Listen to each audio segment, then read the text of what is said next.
प्रदेश और देश के मुखिया अपने राष्ट्र को विश्व पटल पर अपनी धाक जमाने के लिए कोई कोर कसर नहीं छोड़ रहे हैं। इसी के परिप्रेक्ष्य में उत्तर प्रदेश के मुख्यमंत्री योगी आदित्यनाथ ने बेसिक शिक्षा परिषद को डिजिटल करने के लिए डिजिटल हाजिरी लगाने को लेकर उत्तर प्रदेश के सभी जिलाधिकारी व बीएसए को 8 जुलाई से इसे लागू करने के आदेश जारी किए थे।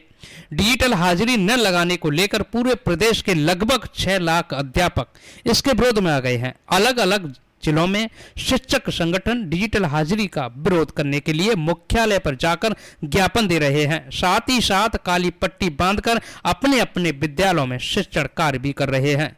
अब सबसे बड़ा सवाल तो यह बनता है कि सरकार के खजानों से लाखों रुपए की सैलरी पाने वाले शिक्षक ही सरकार के आदेश का पालन नहीं कर रहे हैं। खैर, अब सरकार पीछे हटने वाली नहीं है, क्योंकि अगर सरकार बैकफुट पर आती है तो अन्य विभागों के भी कर्मचारी इसी तरह की मांग करने के विरोध में आ जाएंगे। तो अब शिक्षक संगठनों का अगला कदम क्या होगा, यह तो आने वाला वक्त ही बताएगा। देखिए यह स्पेशल रिपोर्ट।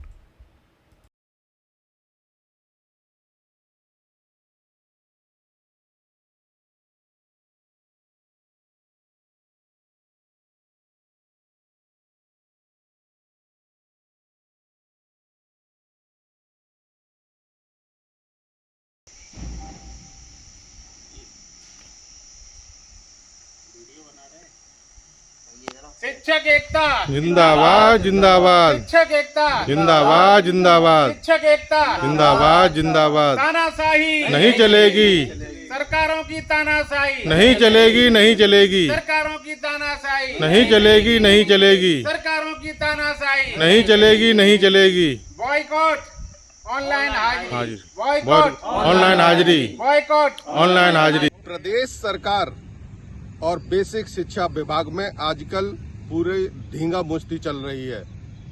प्रदेश सरकार प्राइमरी के अध्यापकों के लिए बेसिक शिक्षा विभाग के टीचरों पर डिजिटल हाजिरी के लिए एक आदेश जारी किया है।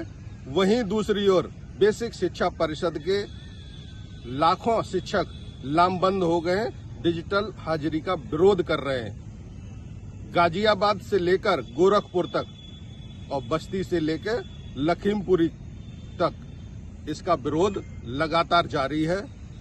इस संबंध में तमाम जो शिक्षकों के संगठन हैं वो पूरी तरह से लामबंद हो गए हैं।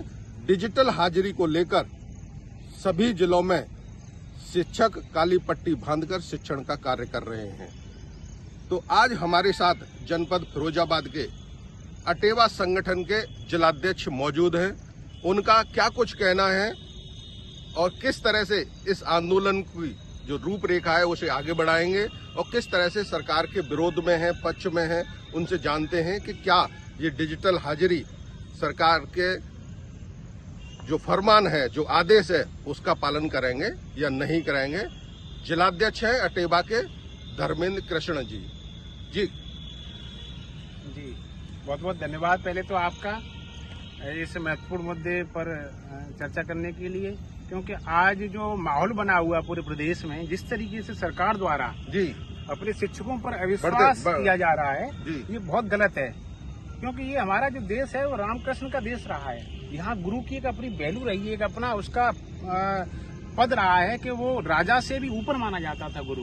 ये राजा पे ऑर्डर जारी कर दे, गुरु अगर उस पर अगर अपना डंडा चला दे तो वो ऑर्डर कैंसिल हुआ करता था। वो देश है और वहाँ आज ये स्थिति बनी हुई है कि गुरुओं को मतलब अकर्मण्य, चोर, नाकारा, तो इस तरीके से माहौल बनाया जा रहा है कि पूरी परंपरा को ध्वस्त किया जा रहा है, हमारी संस्कृति को नष्ट करने का प्रयास किया जा रहा है। धर्मेंद्र जी, ये तो हो गई सनातन की बात। ये बहुत बड़ी बड़ी बातें होती हैं जिसको लेकर सरकार तमाम आयोजन भी कर रही है और तमाम जो योजनाएं भी चला रही है। लेकिन मेरा सबसे बड़ा सवाल तो यह है कि जिस तरह से सरकार ने डिजिटल हाजिरी लगाने का जो आदेश दिया है, उस आदेश का आप लोग विरोध क्यों कर रहे हैं? नहीं, हमारा उस आदेश का विरोध नहीं है। विरोध है व्यवहारिक जो नीतियां हैं, बिना सोचे समझे जो कानून लाए जाते हैं, जो ग्राउंड पर जो बिना सर्वे कराए हुए जो चीजें थोपी जाती है, उनका विरोध है। सरकार का कोई विरोध नहीं है। और जो नीतियां हैं वो पूरी तरीके से अव्यवहारिक हैं, जमीन पर लागू नहीं हो सकती, उसका विरोध कर रहे हैं हम लोग। तो जो धर्मेंद्र जी, जो नीतियां थी नीतियां आज से तो नहीं लागू हुई हैं, ये बहुत पहले से लागू हैं। जो काम कर रहे हो तो उनका विरोध होना चाहिए था, जब लागू हुई तभी विरोध करना चाहिए था। आज जब डिजिटल जो पूरा देश के प्रधानमंत्री नरेंद्र मोदी और प्रदेश के मुखिया योगी आदित्यनाथ, ये देश को डबल इंजन की सरकार, ये देश को डिजिटल करने के लिए अग्रसर हैं, तो बेसिक शिक्षा परिषद के टीचर इसे पीछे क्यों खींच रहे हैं? बिल्कुल, बहुत अच्छी बात कही आपने। जब पूरा माहौल एकदम डिजिटलाइजेशन का हो रहा है तो हम लोग विरोध क्यों? हम लोग विरोध नहीं कर रहे, सारा कुछ तो डिजिटल ही है। क्या ऐसा कार्य कौन सा है जो डिजिटल नहीं है? सारी सूचनाएं व्हाट्सएप पर मांगी जाती हैं जी। और एट रैंडम शाम दोपहर के 2 बजे हैं, एकदम खटाक से मैसेज आता है कि दोपहर के 2:30 बजे बीआरसी पर मीटिंग। शिक्षक बेचारा वहां से स्कूल बंद करके भागा जाता है। डिजिटल ही है तभी तो, नहीं तो फॉर्मली वहां पर लेटर आना चाहिए, हार्ड कॉपी आनी थी, तब कहीं कुछ एक्शन होता है। हम लोग एक आदेश पर 10 मिनट अगर मोबाइल न देखा जाए तो कोई मीटिंग छूट जाती, कोई महत्वपूर्ण काम छूट जाता है, फिर उसको बहुत कुछ सुनना पड़ता है। अधिकारियों की गाली सुननी पड़ती है, उल्टे सीधे भाषा में प्रयोग करते हैं, प्रधान की गाली सुननी पड़ती है, चारों तरफ से घिरा हुआ है। समस्या ये है, आपने एक बात कही थी कि आपने शुरू में विरोध क्यों नहीं किया? जी बिल्कुल, सबसे बड़ी बात यही है। हम लोगों को भी समझ में आ रहा है कि मतलब हर काम को टीचरों के ऊपर थोपा जाता रहा कि आप मिड डे मील भी आप भी बनाएंगे, आप जनगणना भी करेंगे, आप पशुगणना भी करेंगे, आप हाउस होल्ड सर्वे भी करेंगे, आप आलू भी लेकर के आएंगे, आप मिड डे मील बनवाएंगे, फिर उसके बाद थाली गिनवाएंगे, बच्चों को खिलवाएंगे, ये जब योजना आई थी तब विरोध क्यों नहीं किया? हाँ, कहीं न कहीं वही कारण है। कहीं न कहीं जो गांव में जो जनता है, जो विरोधी राजनीतिक लोग हैं, वो कहते हैं कहीं न कहीं इसमें बेसिक शिक्षा विभाग के टीचरों का लालच छिपा हुआ है। वही मैं बताने जा रहा हूँ। अब क्या हुआ है कि हम लोग तो अपना कर्तव्य समझ के उस काम को करते रहे। एक आदेश आया, उसको फॉलो किया, दूसरा आया, तीसरा आया, चौथा आया, 5वां आया। अब सरकार ने टीचर को एक सुपरमैन समझ लिया, सुपर ह्यूमन जी। जो ये मान लीजिए, यहाँ तो एक सुपर ह्यूमन हमारे प्रधानमंत्री जी है, दूसरा अगर इस देश में कोई सुपर ह्यूमन है तो वो है हमारा प्राइमरी का शिक्षक। वो सारे काम कर लेगा, आप कुछ भी दे दीजिए, मतलब छोटे से लेकर के बड़ा, कोई काम जो आए जो कोई नहीं करे, दे दो बेसिक अध्यापकों को, दे दो अध्यापकों को। तो सरकार का कहना, वो लेटर भी साफ करवाएगा, झाड़ू भी लगाएगा सुबह जाकर के वहाँ पे, और साथ में मंडी में जाकर के आलू लेकर के जाएगा, सब्जी लेकर के जाएगा, दूध लेकर के जाएगा, और फिर वहाँ पर सारी व्यवस्था करवाएगा, और 8 बजे उसको समय से विद्यालय ही पहुँचना है। धर्मेंद्र जी, मेरा सवाल ये है, ये सब काम क्यों करता है? क्यों करता है? कर्तव्य समझ के। कर्तव्य नहीं, जहाँ व्यवस्था नहीं है, जहाँ शहर में ये व्यवस्थाएं हैं, वहाँ का टीचर जो एनजीओ के द्वारा जो खाना बनता है वो वहाँ पे प्रोवाइड होता है। शहर में ये व्यवस्था है? नहीं है, ऐसी कोई व्यवस्था नहीं है, न कॉलेजों तक ऐसी व्यवस्था हो सकती है, स्कूलों तक नहीं। जनपद फिरोजाबाद में तो एक एनजीओ के माध्यम से एमडीएम का वितरण किया जाता है। नहीं किया जाता कुछ स्कूलों में, लेकिन हर जगह संभव नहीं है, ये न संभव हो पाया है। अगर होता तो हमारा अध्यापक कभी नहीं चाहता कि हम फालतू की टेंशन हम लोग क्यों करेंगे, ये सब व्यवस्था नहीं है कोई। तो आपको इसका विरोध करना चाहिए था कि हम शिक्षक हैं, ये रसोईया वाला काम, आलू टमाटर बैंगन घिया, ये क्यों खरीदेंगे? ये नहीं करना चाहिए था, तब जाके इसका विरोध करना चाहिए था। मेरा सवाल केवल ये है कि जब बात डिजिटल की आई, जब आपको स्मार्ट बनाने की बारी आई, तब आप स्मार्ट बनने से मना क्यों कर रहे हैं? नहीं, हम पूरी तरीके से स्मार्ट हैं, डिजिटल हैं, हर काम डिजिटली हो रहा है। बच्चों का अटेंडेंस से लेकर के सारी चीजें डिजिटलाइजेशन हो चुका है हमारे यहाँ पर। सारी सूचना, सारा कुछ, यहाँ से सूचना बन के जाना, सूचना मंगाना, सब कुछ डिजिटल है। सारा कुछ डीबीटी से लेकर के क्या नहीं है, आधार वेरिफिकेशन, टीचरों का मतलब वेरिफिकेशन, अभिभावक का आधार वेरिफिकेशन, सारे काम तो डिजिटल हो रहे हैं, और अध्यापक कर रहा है सारे काम। पर अध्यापक डिजिटल नहीं है। नहीं, अच्छा कौन कर रहा है फिर ये? फिर डिजिटल का अंगूठा लगाने में क्या प्रॉब्लम आ रही है? नहीं, प्रॉब्लम उसमें कुछ नहीं है। हम जा ही रहे हैं अपना काम, हम जब अच्छी तरीके से कर रहे हैं तो अब हम कंडीशन अपनी ये रख रहे हैं कि ये सारी चीजें देखिए, 3 बार इलाहाबाद हाईकोर्ट द्वारा, मैं आपको एक जानकारी बता देना चाहता हूँ, 3 बार इलाहाबाद हाईकोर्ट द्वारा, 1 बार सुप्रीम कोर्ट द्वारा एकदम स्पष्ट रूप से मना किया जा चुका है कि हमारे शिक्षक से सिवाय शिक्षण कार्य के कोई भी दूसरा कार्य न लिया जाए। फिर भी सरकार सारे काम शिक्षकों पर थोपती है। ऐसा क्यों करते? क्यों? जब विरोध आप इतने बृहद स्तर पर डिजिटलाइजेशन का विरोध हो रहा है, तो ये जब थोपे जा रहे थे आपके जनगणना थोपी जा रही थी, खाना बनाने का काम, रसोईया बनाने का काम सौंपा जा रहा था, तब आपने विरोध क्यों नहीं किया? बिल्कुल, ये बात बिल्कुल आप सही कह रहे हैं। हम लोगों ने तो ये समझा कि हमारा कर्तव्य है, लेकिन मैं बात आपको बता चुका हूँ, समय समय पे विरोध हुआ भी है। टीचर्स हमारे बात को, हमारे संगठन बात को रखते रहे, हम लोगों ने खूब इस बात को रखा है। लेकिन कहीं न कहीं ऐसा है ना कि जब कर्तव्यों की बात आती है, जहाँ देश की बात आती है और गुरु की बात आती है, तो चीजों को चलो एक काम कर रहे हैं तो 2-4 काम और करने को तैयार हैं देश हित में, सरकार के आदेश के अनुसार। धर्मेंद्र जी, 4 दिन होने जा रहे हैं, ऐसे 65 काम है सर, 65 काम जो टीचर शिक्षण कार्य के अलावा 65 काम है ऐसे जो करता है।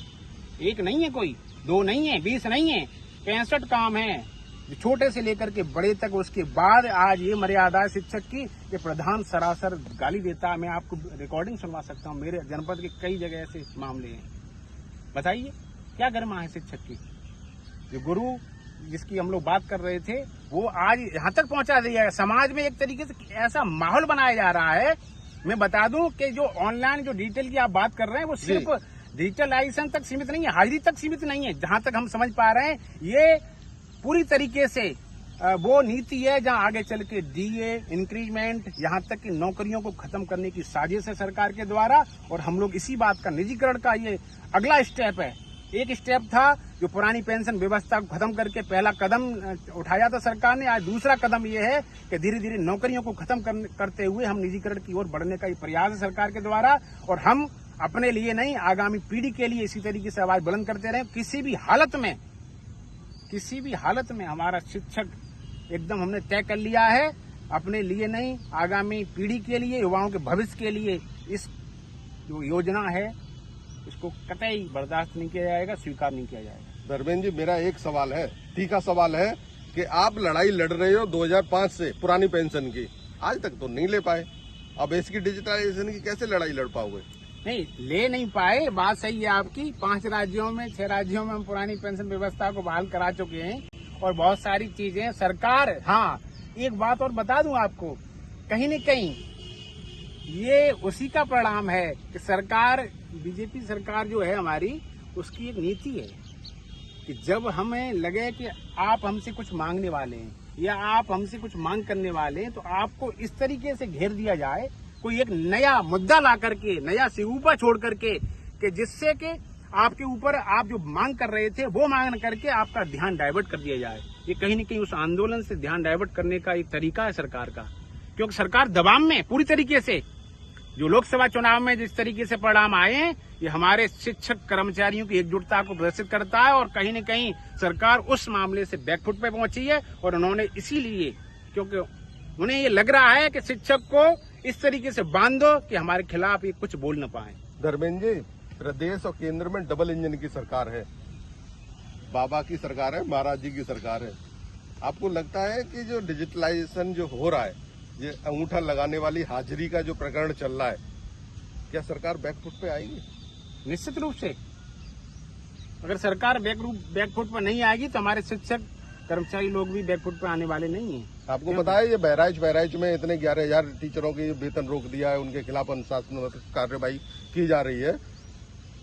ऐसा कुछ नहीं है, ये केवल दबाव में लाने के लिए ये सब चीजें, खबरें फैलाई जा रही हैं। मैं बता देना चाहता हूँ, ऐसे कई जनपद हैं, हरदोई जनपद की एक बात कर रहा हूँ मैं, जहाँ पर 83 स्कूल ऐसे हैं जहाँ पर इतना गर्दन तक, यानी कि इतना पानी भरा हुआ है। क्या वहाँ शिक्षक पहुँच करके डिजिटल हाजिरी लगा सकता है? हम उन व्यवस्थाओं का विरोध कर रहे हैं।